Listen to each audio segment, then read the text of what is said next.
So, welcome to the Making a Statement podcast. I'm Tori VanCura-Rutland, the Chief Growth Officer of HC3 and your podcast host. This is our fourth episode, so thank you for joining us. And if you're returning, again, thank you for following our podcast. So, today, I'm really excited to introduce our topic. We're looking at just kind of talking through what's going on with USPS mail delivery. I think everyone is seeing a delay in when things are sent and then when they're received. And we get a lot of clients and prospects asking us about those turn times, as well as we've seen in the last year and a half a lot of increase in material costs. So we kind of wanted to unpack that for our clients and prospects and just have a great conversation around what we're seeing today and what the trends are. So we have our Chief Operations Officer, Gerald Pettway, joining us today. Gerald, thank you for joining us. Hi, Tori. Thank you for having me. So can you just tell our viewers just a little bit about yourself and how you came to HC3? So I've been with HC3 now for about 4.5 years. I came from a public safety company, Motorola, where I was an operations manager in charge of all of the 911 deliveries or solutions that Motorola had across the United States of America. So I have a 25-year technology background. I was a software engineer for about 20 years before taking the management position at Motorola, and it's been a great experience here the last 4.5 years. Great. Well, we're grateful to have you both at HC3 and on the podcast today. So before we jump into sort of the hot topics, just to get a little bit more knowledge about you out there, you are a referee in your spare time. So I wanted to kind of see, what is the biggest challenge you face as a ref? So I officiate 3 sports. I officiate high school football, I officiate high school and college basketball, and then I officiate women's college lacrosse. I think the greatest challenge today, contrary to what people may believe, is the fact that officials are the only ones that get older. The players are always the same age in every sport. So in high school, they're 15 to 18, and in college, they're 18 to 22. The officials are the only ones that really get older. So understanding the limitations of age and, the players are becoming more athletic, that's probably the greatest challenge. Fan behavior, coach behavior, those things are just always going to be what they're going to be. But that's probably the greatest challenge any official will tell you they're having right now. I like that. I would never have even thought of that, Gerald. That's great. Well, what's something people wouldn't know about officiating or being a referee? I think there are a lot of misconceptions, specifically at the high school and college level. Most people watch professional sports and they understand the rules of professional sports, and they think those rules filter down to every other sport. But there are vast differences in sports. And so really understanding those rule differences. And then it's very unlikely that you will find an official that cheats. Just like any other profession, you have good officials and you have bad officials. And so there are some bad officials. But there is a lot that goes into officiating. We spend a lot of time in the off season working on the craft. There's a lot of accountability for things that aren't correct. So I really think if most people understood the level of accountability and the level of effort that goes into it, they'd probably be a little bit more forgiving when officials make mistakes. It's one of the few vocations or professions, if you're at the professional level, where people expect you to be perfect all the time. They don't want you to make a mistake. So, but that's it. So it's not, if you get into it, you get into it for the love and for the love only. That's one of the things I think I have learned just from getting to know you more is how much time and energy goes into constantly improving your knowledge and understanding of the sports that you officiate. Like I always find that fascinating. I just thought you were running out there telling everybody what to do and pointing out directions. So I've learned a lot. Not quite, yeah. So as we kind of shift into more our topic, but before we fully get there, we are a statement company. So I have to ask you, as I ask all of our guests, what do you recall where you opened your first bank account? I do. As a teenager, I opened my first bank account at a bank in Mobile, Alabama called Central Bank of the South. Central Bank of the South eventually became Compass Bank. Compass Bank eventually became BBVA Compass, and most recently it was purchased by PNC, and so it is now PNC Bank. But my very first checking and savings account was at Central Bank of the South many years ago. Well before debit cards, I'll tell you that. Yeah, yeah. Well, it's just funny to think about because people remember going in and opening that first, checking and savings account, and now, more and more the experience is going to like a digital online account opening. So I know you've got some kids. Do your kids have bank accounts, and did they? Yeah. Yeah, they do. We are, as a family, we kind of have a local credit union that we kind of handle all of our banking needs through. But yeah, all of them were part of going in and opening an account and, getting that first little book of checks that I don't think any of them even know how to fill out. So I don't know if any of them have ever written a check. All they really cared about was the card because that's all they really understand. That's funny. I didn't even think about that. That's great. Well, so again, we are a statement company. So for your current accounts, do you get a paper statement or a e-statement? So actually, prior to joining HC3 and coming into this print world, I was pretty much fully digital. In an effort to kind of continue to support the industry, I do now get both a print statement and a digital statement. So, trying to help continue to support the industry. But prior to joining and really understanding the industry a lot more, I was strictly a digital guy. Okay. Well, what do you think? Like, this is one of the things, you and I kind of see a lot of, like, bankers don't always look at statements and maybe value them the way that their customers. So what does a statement do for you when you receive a statement? Well, I think the world is becoming more and more digital, but when it comes to people's finances, there's something tangible about having this document that I can hold in my hand and say, hey, let me reconcile, let me read, let me see.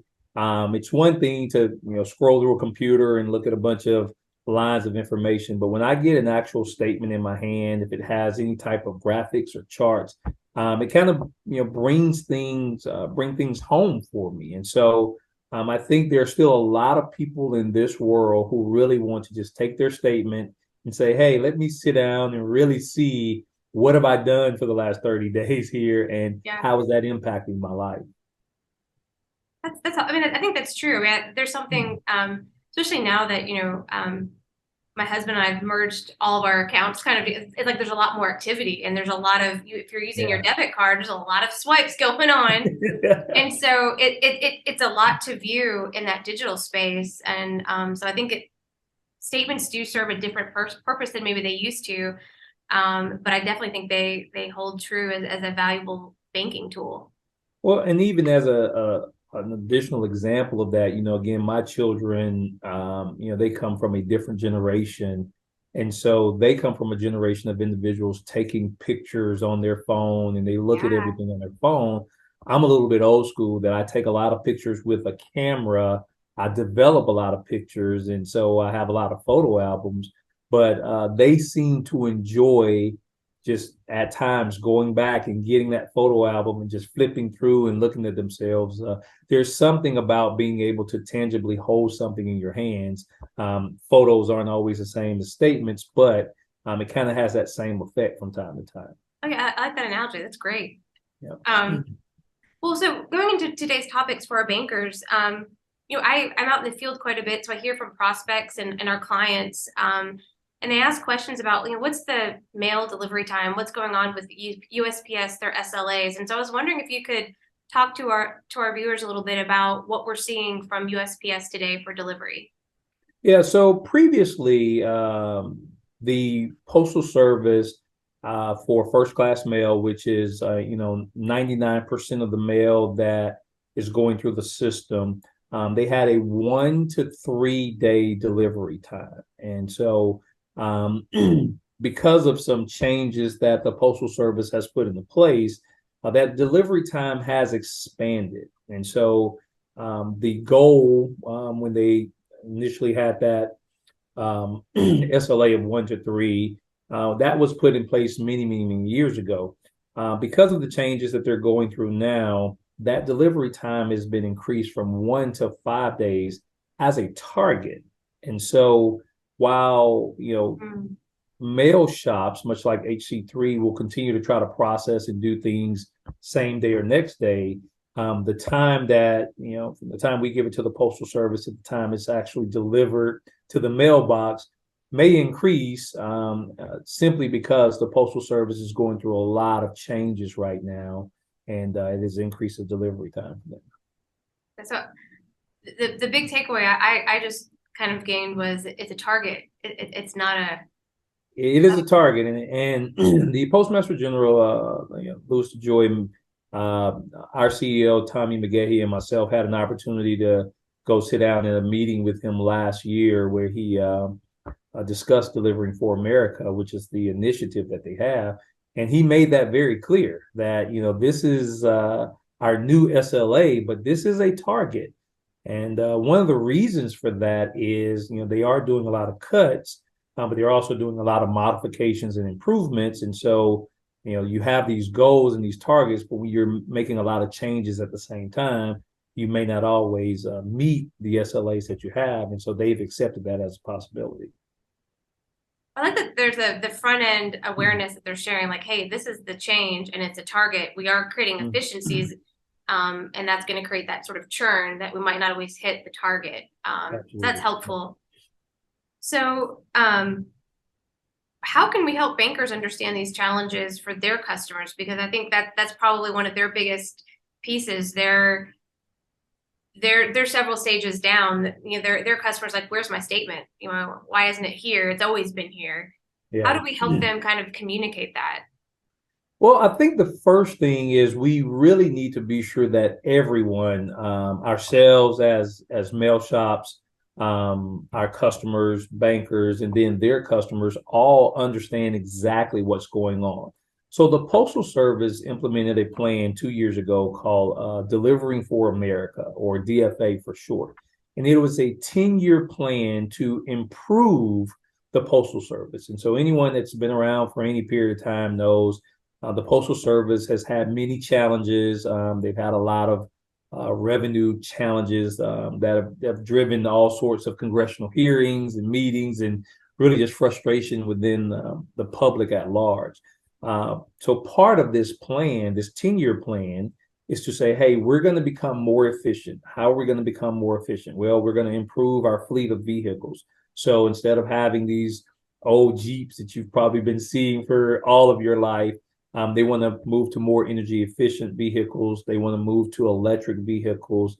And then they're doing some major upgrades to the machinery that they have in their facilities. So a lot of the inserters and sorters that the Postal Service has, these things are 30, sometimes 40 years old. And so they are saying, hey, we need to go in and make some investment to get more efficient, more effective equipment.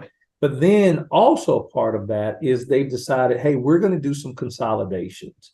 And so instead of having all of these facilities that were really close, but maybe not as efficient as we needed to be, we're going to minimize the number of facilities that we have, which means if I'm taking mail from here in Birmingham that maybe was processed in Birmingham before, that mail may now go just to Atlanta and be processed. And so instead of having a facility in Atlanta and a facility in Birmingham, we may just have this facility in Atlanta, and it will service a larger group of cities there. Then they've decided, well, hey, depending upon where that mail is going, it may go by truck as opposed to going by air because, hey, you have to save money. So the Postal Service at the beginning of this DFA plan was looking at $160 billion loss over the next 10 years. By implementing this plan, they've now, in the second year of it, cut those potential losses down to about $70 billion over the next 10 years. Now, still a loss, so still a long way to go, but a lot of ground has been gained by some of the changes they put in place. So I think really helping customers understand that this is a long game for the Postal Service. It's nothing that they anticipate is going to happen very quickly, may help people temper their expectations for mail delivery. And so the more people understand that, hey, when I used to get this on the third or the fourth day of the month, it's probably going to be, the sixth or the seventh day of the month before I actually see it. That's just going to be really par for doing business. One of the things that Mr. DeJoy did specify to us was, hey, you cannot make all of these improvements and cuts all at the same time. Like something has to give. So if I'm improving and I'm cutting, somewhere something is going to lag. And unfortunately, right now, the only place that they can really do that is via SLAs. Which explains now why it's a target and not a delivery. So that makes more sense. And I think there's so many things going on, changes in regulations, changes in technology for bankers. I think it's hard to stay on top of, this one niche piece, which is the USPS. But I think it's really important because customers do call in. We know because we get the phone calls from the bank. Hey, when did you mail this? Yeah, we mailed it. Yeah. So I think that's definitely important to kind of keep people aware of the long game of these changes and the path forward. Yeah, and so the Postal Service has, by their own admission, and they put out a report every year. In the first year of the DFA plan, they only met 82% of their SLA targets for first-class mail.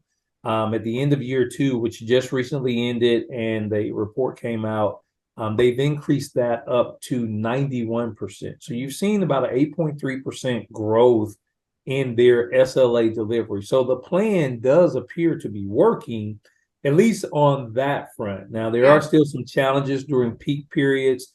The SLA drops to really about 60 to 80% SLA adherence during peak periods. So major holidays, and especially around Christmas time, you will see that it drops. And then where they projected year over year a $1 billion loss, the losses were actually a little closer to about $2 billion.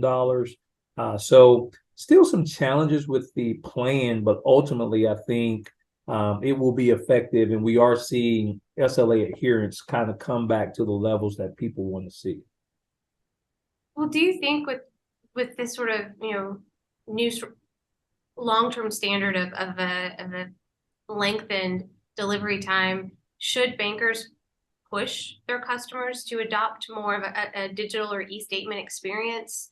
Is there any incentive there for them to kind of say, if you want this, go ahead and enroll in e-statements? Well, I do think there's a significant benefit to that.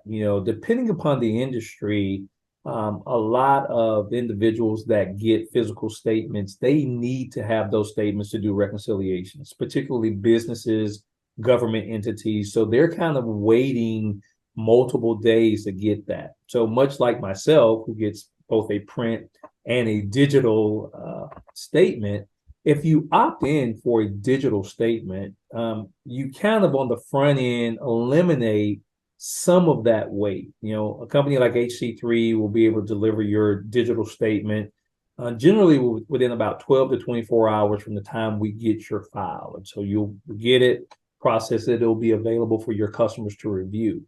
If they still need that physical document, again, once we process it and hand it off to the Postal Service, there's not a lot of control. We can give you tracking capability where you can review and see where it is in the process, but it doesn't really help it get to you any faster. And so ultimately, I think there's a benefit to the customer to be able to start their reconciliations much faster. But then if they need these physical documents for record keeping, they will still have that delivered. And so I think there's great benefit to our bankers to push their customers toward digital adoption.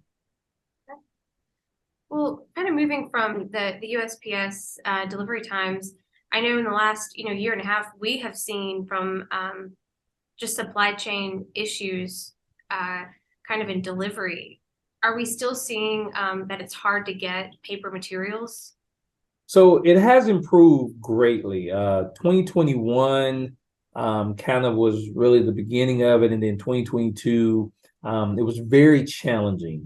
The market was really, really, really tight. A lot of mills were really shifting because of the pandemic to the corrugated paper market, and so it was just really hard to get white paper, which is what you need to print and deliver statements. And so what we have seen, though, as we are kind of coming out of the pandemic, and everyone's not sitting at home ordering Amazon like they're going crazy. Yeah. There's kind of more of a balance in the marketplace right now. And so it's still a little tight, tighter than it was prior to 2020, but a lot looser than it was last year this time. As an organization, we were put into a situation where we were having to put POs out almost a year in advance just to ensure that we could, keep the supply that we need on hand. But things are much better now, and we're happy to see that for sure. Definitely. And a couple of times you checked on the sales pipeline to see how much paper we really needed to order. Exactly, yes. So with that, we also saw a lot of material cost increases come across. Like that was one thing that we hadn't seen in a long time, just that continual increase. Is that something that's still happening? It is happening. It hasn't happened as dramatic as it happened over the past 2 years. So paper costs for a long period of time, prior to me even coming into this industry and kind of doing some research, it was fairly stagnant. Yeah. And so paper costs kind of increased and then remained stagnant or flat for a while. And then we saw this wild increase when the supply got tight because it's just basic economics. You don't have that much of it. So the price of it kind of went through the roof.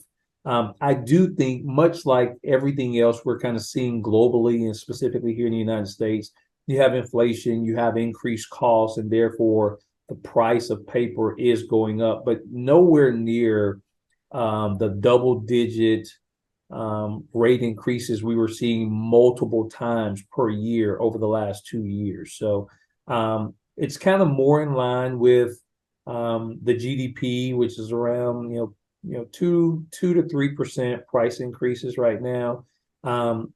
HC3, when we have increases like that, we have tried to absorb those because we understand this market is very tight. So yeah, we'll continue to kind of monitor that, but it is definitely better today than it was last year and 2 years ago. That's good to hear. Yeah, absolutely. So, as for bankers listening today, you probably have people that are sitting and they're outsourcing with a current vendor or with us. And then you've got folks that are probably still in-house and they're producing statements in-house. So would you have like a key takeaway for each kind of listener, kind of takeaway from today's discussion on either mail or materials? Well, I think a couple of things. One, statements are here. I think for many years, probably for the last 20 years, individuals have said, hey, statements are dead and they're going to die. And over the next 4 or 5 years, they're going to be dead. And it's just not, it hasn't materialized. I don't think there's any indication that it's going to materialize. So statements are here. And if you want to be competitive as a banker, you probably want to have a nice statement. You want something that your customers can look at, really appreciate, something that represents you and your brand in an efficient way. And so that's kind of the first takeaway. The second takeaway is there is growth in the packaging industry. And so the USPS is saying, hey, there's going to be 5% growth every year, at least for the next 5 years, of letters and packages being delivered. So while we may think, hey, people aren't really mailing a lot, there's still a lot of stuff being mailed. And so it's increasing the amount of stuff that we are mailing. So as a banker, I think you really want to partner with someone like HC3 who kind of understands the market, understands the challenges of the market, but then has the expertise and the capability to kind of be sure that we deliver exactly what you need. And so that growth will become, I think, more and more of a challenge to individuals or organizations that aren't prepared for it, because again, once you put that statement in the mail, you have no control over it. So you want to do the best you can to deliver that product as fast as you possibly can. Thank you, Gerald.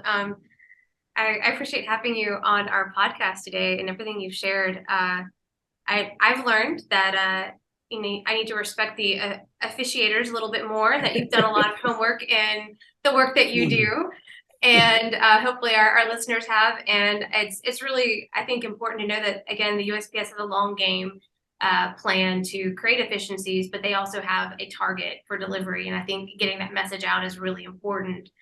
And I'm glad to hear that. I think some of the supply chain challenges are maybe not quite as bad, and that's the material cost is a little bit more modest. But I definitely think if you guys take anything away today, take away being nice to your officiator the next sporting outing that you're at, or think about your statements and your different paths for delivery. So again, Gerald, thank you so much.